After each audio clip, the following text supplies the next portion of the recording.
Berlatar saat Perang Dunia Kedua, kisah diawali oleh seorang engineer asal Polandia bernama Jan Bojarski, lagi membuat kartu identitas palsu agar bisa menetap di Prancis.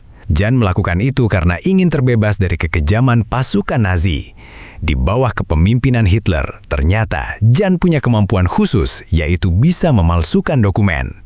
Dia bisa membuatnya percis dengan yang asli, hingga Jan juga menerima pesanan dari temannya. Pada keesokan harinya, Jan pergi ke bengkel temannya bernama Anton, sekalian bertemu dengan orang yang memesan dokumen palsu. Meskipun hasil yang dibuat hampir sempurna, tapi Jan gak ngerti bisnis dan mengerjakannya dengan sukarela. Di tengah itu, Jan dihampiri pimpinan sebuah geng yang kita panggil aja dia Jeding lah ya. Anjir kok Jeding. Yang ternyata bos dari orang yang memesan dokumen palsu itu. Jeding sangat takjub dengan kemampuan Jan dan ingin mengajaknya berbisnis. Dan inilah sebuah film yang diangkat dari kisah nyata, The Moneymaker.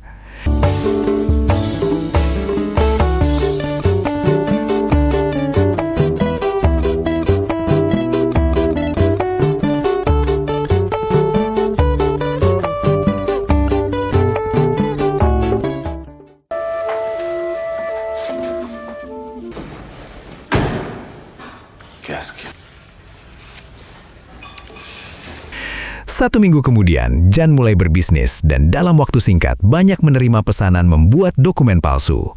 Tapi meskipun mendapat banyak uang, Jan gak terlihat antusias atau senang karena dia sadar apa yang dia lakukan selama ini termasuk tindak kejahatan.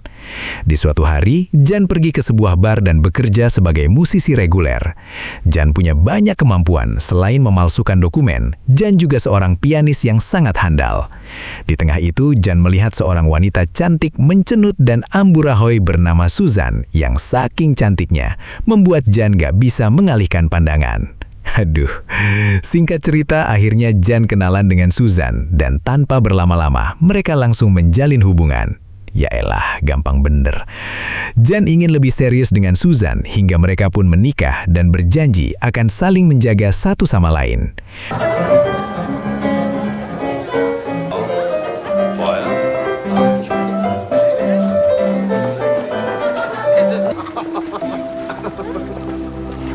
Beberapa tahun kemudian, Jan membuat beberapa alat lalu menawarkan idenya kepada para pengusaha agar Jan mendapatkan modal karena udah lama meninggalkan pekerjaan memalsukan dokumen. Tapi Jan selalu mendapat hambatan karena idenya sering diremehkan. Bahkan Jan seperti gak dianggap hanya karena seorang imigran. Dari sana, Jan pulang ke rumah karena hanya itu tempat yang bisa membuatnya lebih tenang. Jan kini udah dikaruniai seorang anak perempuan yang diberi nama Anna. Jan sebisa mungkin terlihat tetap tegar meskipun tahu bahwa kondisi keluarga saat ini lagi gak baik-baik aja.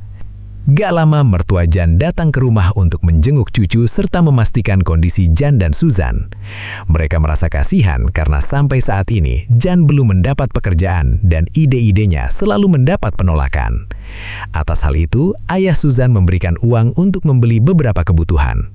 Setelah mertua pergi, Jan menghampiri Susan lalu mengambil uang yang diberikan mertuanya. Meskipun Jan belum punya pekerjaan, tapi Jan gak ingin diremehkan.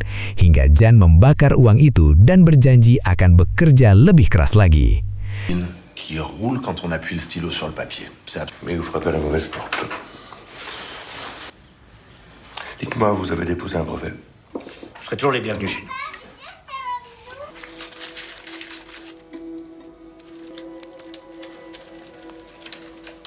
Akhirnya, Jan bekerja di tempat jagal daging karena Jan masih belum menemukan pemodal untuk ide yang dia buat.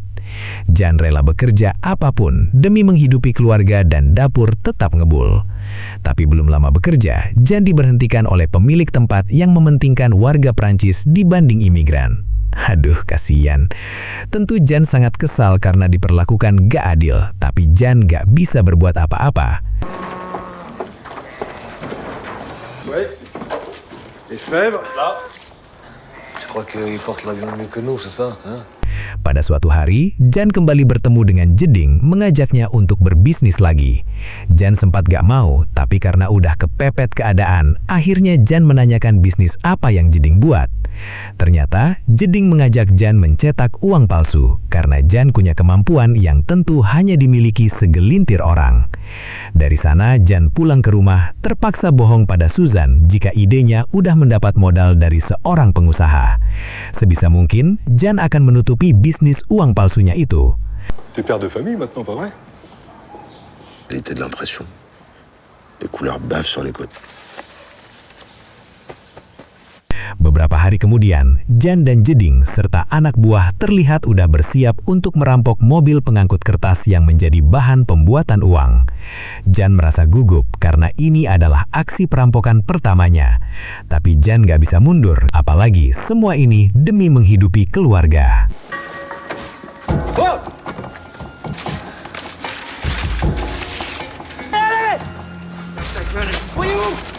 Mereka mulai menghabisi setiap pengawal yang ada, dan tanpa berlama-lama anak buah Jeding menyergap dan mengambil semua bahan pembuatan uang yang terlebih dulu mengecek kertas itu memastikan bahannya.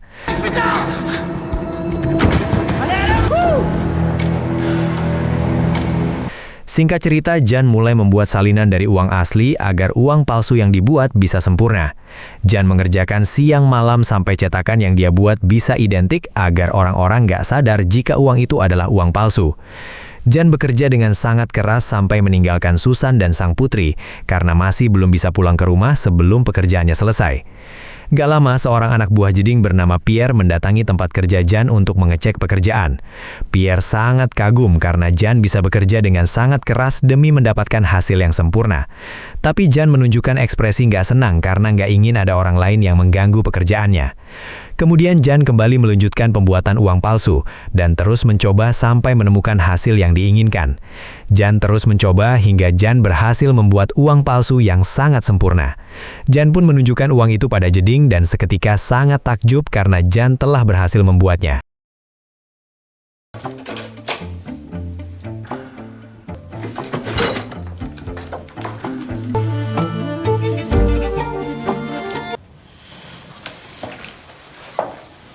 Setelah pekerjaan selesai, Jan pulang ke rumah dan Susan sangat senang karena orang yang ditunggu-tunggu datang juga. Di malam hari, Jan, Jeding, dan beberapa anak buah pergi ke bar untuk bersantai sambil mencoba membelikan uang palsu yang Jan buat. Tapi Jan mulai merasa nggak senang dengan sikap Pierre karena menghambur-hamburkan uang palsu dengan memberikannya kepada para pengunjung yang ada.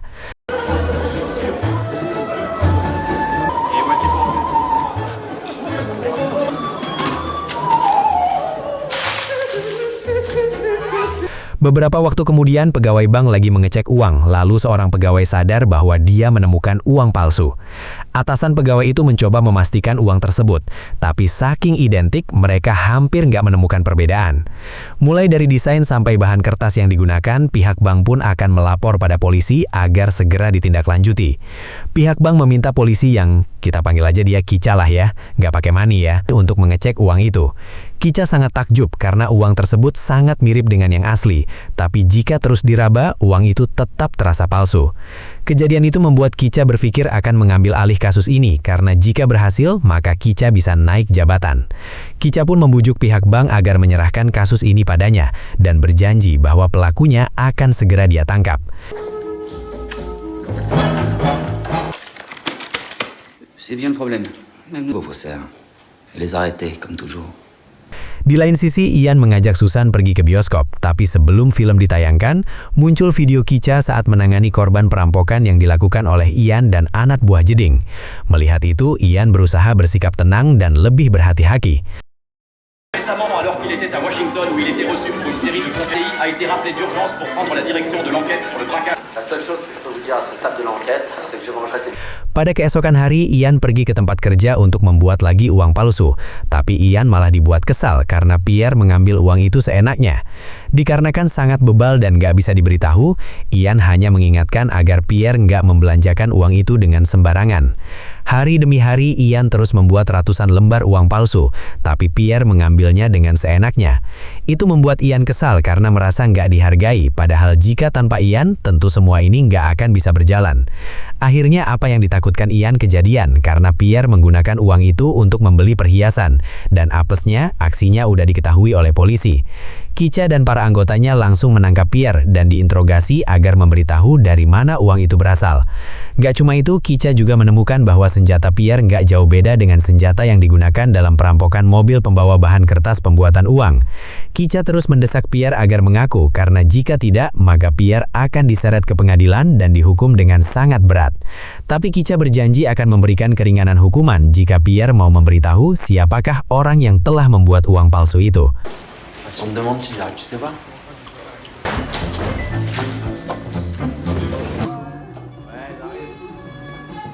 Oui, sur toi. Beberapa saat kemudian, Jading udah tahu dengan penangkapan PR membuatnya segera memerintahkan anak buah agar membakar semua bahan-bahan yang ada demi menghilangkan jejak. Jading juga memberitahu agar membawa alatnya dan harus segera kabur sebelum ketahuan. Tapi saat mereka akan pergi, tiba-tiba polisi datang hingga aksi baku tembak pun gak bisa dihindarkan. Jading berusaha menembak polisi yang menyerang dan sebisa mungkin bersembunyi agar gak terkena tembakan. Jading terus melepaskan tembakan dan bisa menghabisi beberapa polisi, tapi sayang, Jading terkena tembakan Kica dan akhirnya tewas.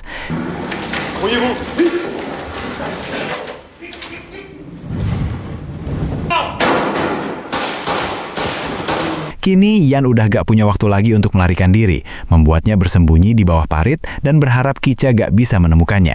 Ian terus bersembunyi di sana sambil terus mengawasi Kica yang masih mencarinya. Setelah situasi aman, Ian keluar dan segera pulang ke rumah.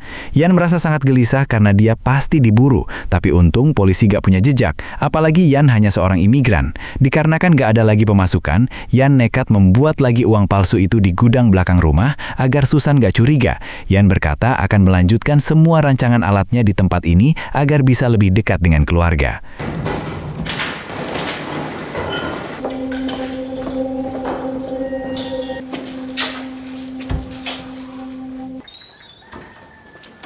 L'analyse des empreintes. Sementara itu, Kica menunjukkan hasil temuan yaitu sidik jari Ian, tapi setelah dicek sama sekali gak ditemukan catatan kejahatan. Kica curiga dan semakin yakin orang yang dia cari ini sangat jenius karena bisa memalsukan uang dengan sangat sempurna dan mungkin aja memalsukan semua identitas. Kica merasa bahwa dia akan tetap melakukan pekerjaannya dan bisa jadi dalam waktu dekat akan kembali beraksi. Soit c'est un nouveau, et dans les deux cas, ça revient au même. Probablement celle de l'imprimeur. Jamais incarcéré ni mis en garde à vue. Beberapa hari kemudian, Ian mencoba membuat kertas uang dengan bahan seadanya. Ian terpaksa melakukan itu karena semua bahan kertas udah habis dibakar. 3 hari kemudian, Ian mengecek kertas yang dia buat, tapi sayang masih gagal karena kertas itu mudah sekali sobek. Ian mencoba menenangkan diri sambil terus memikirkan bahan apa aja yang bisa digunakan untuk membuat kertas uang. Saat lagi asik nyebat, Ian mengecek papir hingga Ian sadar jika bahannya gak mudah sobek. Ian kembali mencampur setiap bahan yang ada, tapi kali ini ditambah dengan kertas papir. Meskipun Ian kerja di rumah, tapi tetap aja Ian gak punya waktu untuk keluarga. Karena demi membuat uang palsu yang sempurna, Ian harus mengorbankan banyak waktu. Akhirnya, Ian berhasil membuat kertas yang gak mudah sobek dan sama persis dengan kertas uang.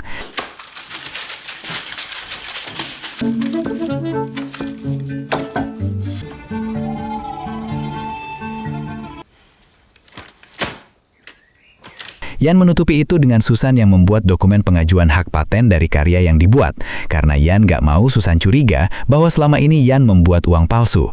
Ian kembali ke tempat kerja dan kini mulai mencetak uang palsu. Sementara itu, Susan mengerjakan dokumen agar karya suaminya bisa mendapatkan hak paten. On sera au point. Mais par contre, je vais avoir besoin de toi pour taper.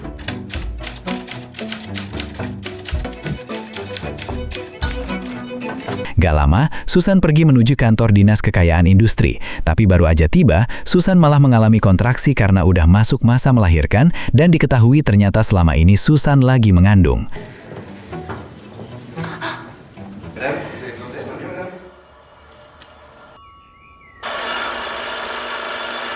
Ian segera pergi ke rumah sakit karena Susan baru aja melahirkan.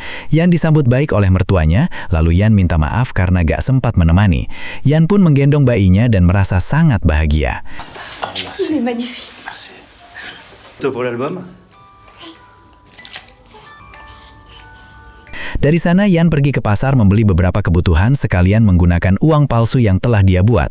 Meskipun sekarang para pedagang mulai lihai membedakan, tapi ternyata uang palsu buatan Yan sama sekali gak ketahuan. Singkat cerita, Yan terus mengedarkan uang palsu untuk membeli banyak kebutuhan dan tentu mendapat kembalian dengan uang asli. Yan juga membelanjakan keluar kota agar gak dicurigai. 1,6 kg. Il est tout neuf ce billet. Ah bon? Et 700. Merci beaucoup. Meskipun sekarang udah banyak uang, tapi Yan gak hanya menggunakannya untuk diri sendiri, karena Yan juga suka berbuat baik dengan membelikan makanan untuk orang lain.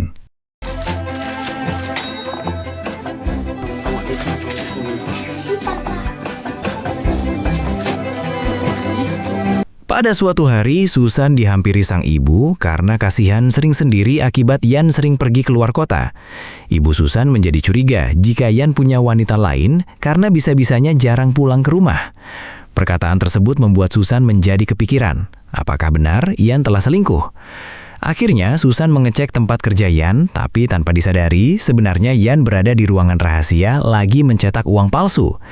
Kedatangan Susan diketahui oleh Yan, tapi beruntung Susan gak menemukan tempat rahasia itu.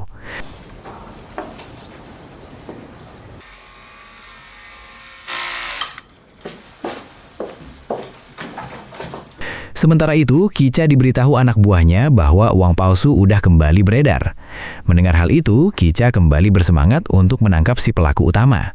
Tentu, jika si pelaku utama bisa ditangkap, maka Kicha akan dengan mudah naik jabatan.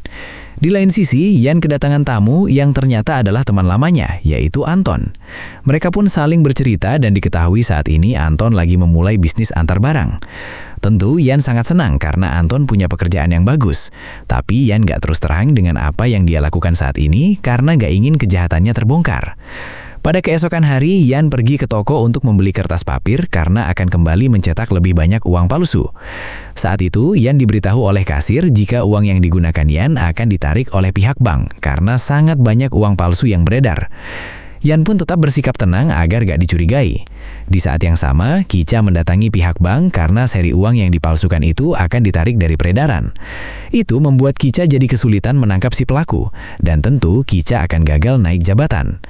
Di tengah itu, pihak bank menunjukkan desain uang yang terbaru dan yakin gak akan mudah dipalsukan. Jelas, Kicha semakin kesal, seolah pihak bank melarangnya menemukan si pelaku, karena Kicha bingung harus dengan cara apa lagi agar bisa naik jabatan. Avec le mois dernier, on en a encore détecté plus de 200. Et je vous laisse. Regardez-moi cette beauté. 3 hari kemudian, Yan pergi menemui Anton untuk mengecek bisnis yang lagi dijalankan. Yan merasa curiga karena Anton kelihatan punya banyak uang, padahal bisnisnya hanya antar barang. Ternyata selama ini Anton bisnis jual beli senjata, membuat Yan sangat kecewa karena Anton berani berbohong. Atas hal itu, Yan menjadi sangat marah dan gak mau lagi bertemu dengan Anton.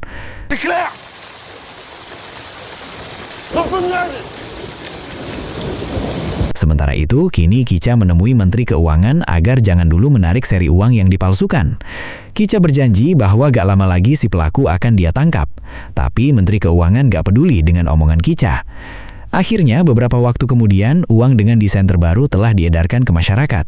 Tentu, Yan akan membuat tiruan uang itu, dan itu artinya Yan akan kembali menghabiskan banyak waktu di tempat kerjanya. Di malam hari, Susan sengaja bangun karena curiga dengan yang dilakukan Yan. Diam-diam, Yan mengikuti Susan dari belakang, lalu bertanya, apa yang lagi Susan cari? Susan sangat curiga dengan tingkah Yan yang sering meninggalkan rumah. Dikarenakan gak ingin rumah tangganya retak, Yan akhirnya buka mulut bahwa selama ini Yan sebenarnya mencetak uang palsu. Kejadian itu membuat Susan marah karena selama ini Yan telah membohonginya. Yan menjelaskan jika semua ini dia lakukan karena sakit hati pada pemerintah yang selalu memperlakukannya dengan gak adil. Yan punya banyak penemuan bagus, tapi karena Yan seorang imigran, ide dan karyanya gak dihargai. Yan mengingatkan agar Susan gak usah khawatir karena aksi ini gak akan ketahuan. Je peux t'aider?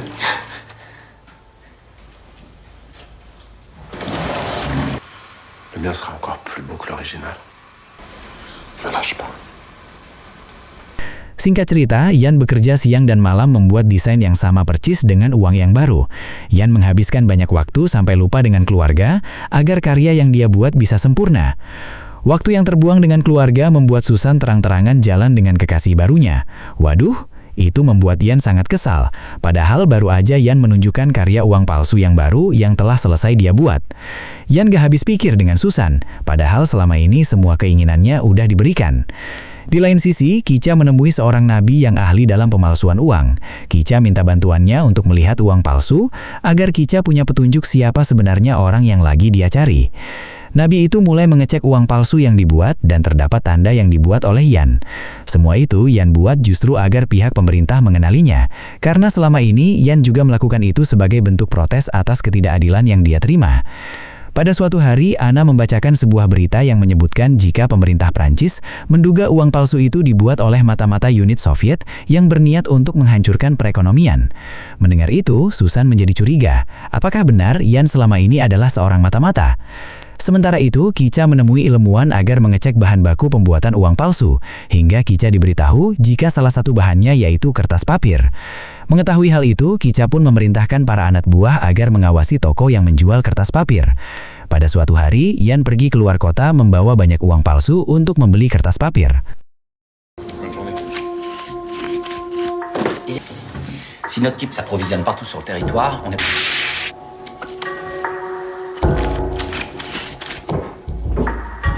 Ian terpaksa meninggalkan keluarganya lagi karena hanya itu pekerjaan yang saat ini Ian miliki.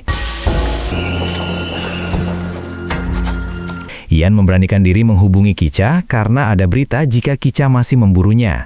Ian berkata jika desain baru yang dikeluarkan bank cukup rumit membuatnya kerja siang malam agar uang palsu yang dibuat bisa sempurna. Kemudian Ian menyadari jika Kicha udah tahu bahwa selama ini Ian hanya bekerja sendiri. Allô, oui. Je ne pense. Et vos complices, qu'est-ce qu'ils en pensent?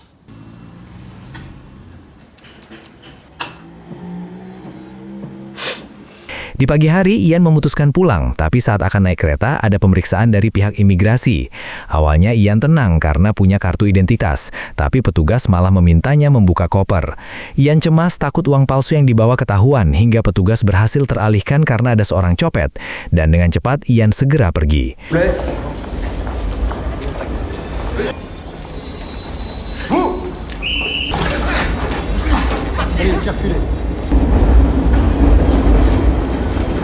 Satu minggu kemudian, Ian kembali ke toko langganan membeli kertas papir. Tapi tanpa disadari, Kicha dan para anak buah udah mengintai toko itu. Ian masuk ke toko dan seperti biasa membeli kertas papir yang lumayan banyak. Di tengah itu, Ian mulai sadar ada yang mengawasi. Tapi beruntung polisi itu teralihkan karena malah ikutan judi bola, dan dengan cepat Ian segera kabur. Dari sana Ian akan pergi ke Paris, tapi sayang udah nggak ada jadwal kereta dan harus menunggu besok pagi. Ian memutuskan menginap di hotel terdekat, tapi apesnya Kicha juga menginap di hotel itu. Dikarenakan bingung harus kemana lagi, Ian memberanikan diri menemui Kicha, karena Kicha belum tahu bahwa Ian adalah orang yang selama ini dia cari. Dengan tenang dan watados alias wajah tanpa dosa, Ian ngobrol dengan Kicha mengajaknya minum bareng. Sambil menghisap bako, Ian bercerita bahwa dia adalah seorang engineer dan saat ini lagi membuat beberapa karya. Kemudian Ian bertanya sambil memuji Kicha karena kinerjanya sangat bagus meskipun belum naik jabatan. Ian terus bertanya hingga tanpa disadari, sebenarnya Ian ingin tahu cara berpikir Kicha dan apa yang selalu dia lakukan untuk menangkap pelaku kejahatan.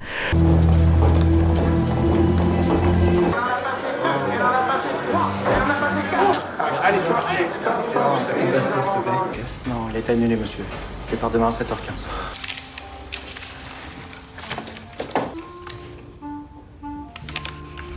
Pada keesokan hari, Ian pulang ke rumah dengan perasaan senang karena membeli mobil baru untuk Susan.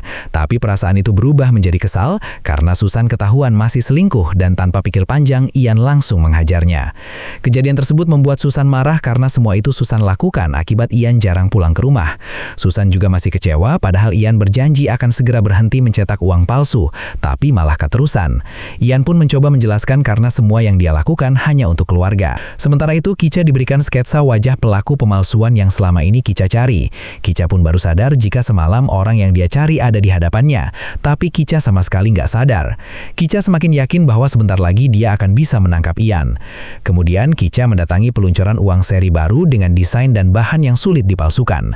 Tentu Kicha nggak senang karena itu artinya kasus yang lagi dia jalani akan ditutup dan Kicha sama sekali nggak akan naik jabatan. Di tengah itu, Kicha merasa melihat Ian, tapi orang tersebut sama sekali bukan Ian.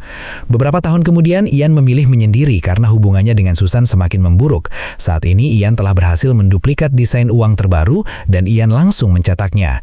Ian sangat yakin uang yang dibuat itu nggak akan terlihat perbedaan karena Ian mempelajari dengan sangat mendalam. Gak lama Ian mengirimkan uang buatannya pada Kicha sambil memberikan pesan jika Kicha nggak akan menemukan perbedaan dari uang itu. Tapi Kicha jadi punya alasan dan akan melaporkannya pada kementerian agar kasus itu bisa dibuka lagi. Kini Ian hidup sendiri membuat hidupnya nggak teratur sampai Ian sering jatuh pingsan akibat kecapean. Dia pun terpaksa memanggil Anton untuk menemani Ian karena Ian sangat kesepian. Anton sangat senang karena Ian nggak lagi marah padanya karena sekarang udah nggak punya apa-apa lagi dan malah punya banyak hutang. Kemudian Ian mengajak Anton pergi ke ruangan rahasia karena kasihan dengan kondisi Anton. Ian menyuruhnya membawa uang palsu itu untuk membayar hutang dan untuk kebutuhan hidup, tapi jangan membelanjakannya sembarangan agar nggak dicurigai. Pada keesokan hari, Ian pergi ke rumah Susan karena kangen dengan anak-anak. Tapi saking udah lama nggak ketemu, Ian nggak sadar bahwa kini anak udah tumbuh besar. Di sana Ian merasa sedih karena anak terlihat cuek seperti nggak menganggap Ian sebagai ayahnya sendiri. Ian pun bicara empat mata dengan Susan dan Ian berjanji akan berhenti mencetak uang palsu. Papa, Pourrais m'embrasser quand même. papa, je Je vous laisse. J'étais presque soulagée. Dari sana Ian pulang tapi di tengah perjalanan Ian melihat anak lagi berduaan dengan pacarnya. Ian merasa sedih karena gagal menjadi ayah yang baik untuk anak sampai anak nggak mau bertemu dengan Ian. Ian hanya bisa menangis karena selama ini waktu bersama keluarga telah terbuang akibat hanya fokus membuat uang palsu. Dans 3 jours, si t'as... Putain de merde. Gak lama datanglah Anton dengan wajah bebak belur karena dihajar oleh Maltia akibat belum melunasi hutang. Ça, c'est un mari jaloux, ça, on s'en fout. Ça. Un faux Bonaparte au tiercé, j'ai réussi à en avoir 3 vrais. Bukannya kasihan, Ian merasa kesal karena Anton gak menukarkan semua uang palsu itu. Ian gak habis pikir, padahal Anton udah dibantu tapi malah bertingkah seenaknya. Terjadi cekcok di antara mereka karena Ian kesal dan sedikit menyesal telah membantu Anton. Tapi Anton gak peduli, lagi pula Ian juga melakukan kejahatan dengan membuat uang palsu. Di tengah itu, secara diam-diam, Anton mengambil beberapa uang palsu untuk membayar hutang dan ditabung di bank. Setibanya di bank, dengan pedenya, si tangkurak Anton ingin menabungkan uang itu. Tapi tanpa disadari, uang tersebut cacat produksi dan dengan mudah ketahuan pihak bank. Tapi teller sama sekali nggak memberitahu Anton.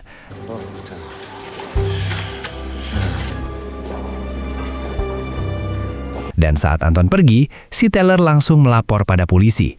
Kicha dan para anak buah mulai mengintai Anton dan menunggu waktu yang tepat untuk menangkapnya. Saat Anton masuk ke bar, dengan cepat Kicha masuk menembak Anton hingga aksi baku tembak pun nggak bisa dihindarkan.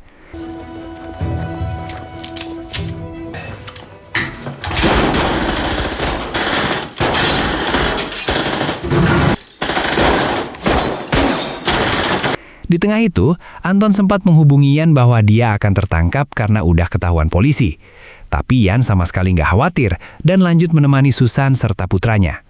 Penangkapan Anton membuat Kicha merasa semakin dekat dengan orang yang selama ini diburu. Kicha menawarkan kerjasama dengan Anton asalkan memberitahu di mana persembunyian pembuat uang palsu itu. Tapi Anton mencoba melindungi Ian dan berkata jika uang palsu tersebut adalah buatannya. Tentu Kicha nggak langsung percaya dan terus mengancam akan memberikan hukuman berat hingga akhirnya Anton memberitahu tempat persembunyian Ian.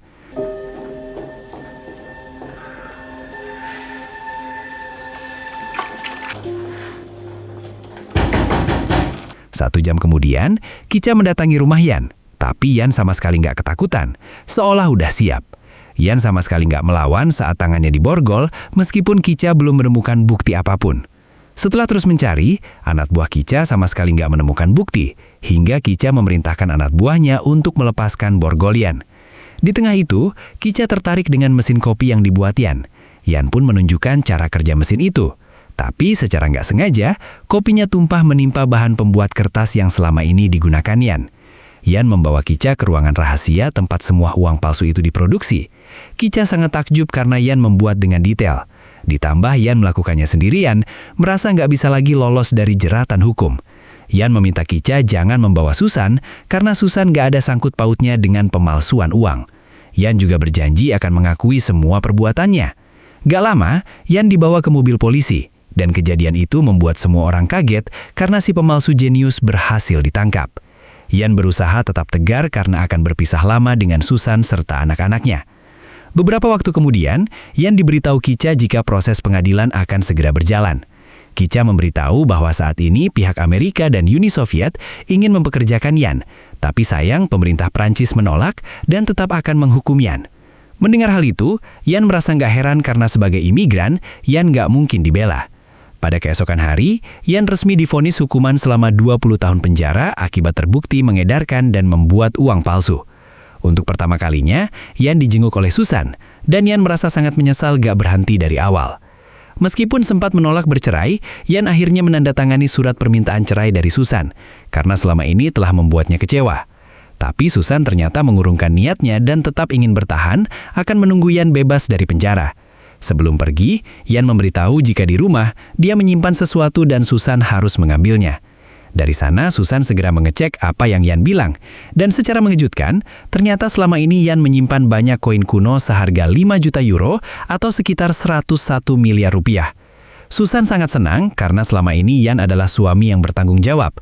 Beberapa tahun kemudian, uang palsu yang dibuat Yan ternyata diakui sebagai karya seni dan dilelang kepada para kolektor. Ternyata uang palsu tersebut bernilai sangat tinggi. Pemerintah Prancis pun mengakui kehebatan Yan dan merasa menyesal karena selama ini nggak pernah menghargai karya-karyanya. Dan akhirnya, film yang diangkat dari kisah nyata ini pun tamat. Ya gitulah ceritanya. Ternyata sama di mana-mana juga orang pinter mah kadang nggak dihargai. Harusnya kan mereka itu diberdayakan, bukan malah dianaktirikan mentang-mentang nggak punya orang dalam, atau gitulah susah ngomongnya. Oke lah, makasih banyak udah nonton sampai akhir. Seperti biasa mohon maaf karena masih banyak kekurangan. Semoga terhibur, semoga kalian dan keluarga sehat selalu, dan see you next time.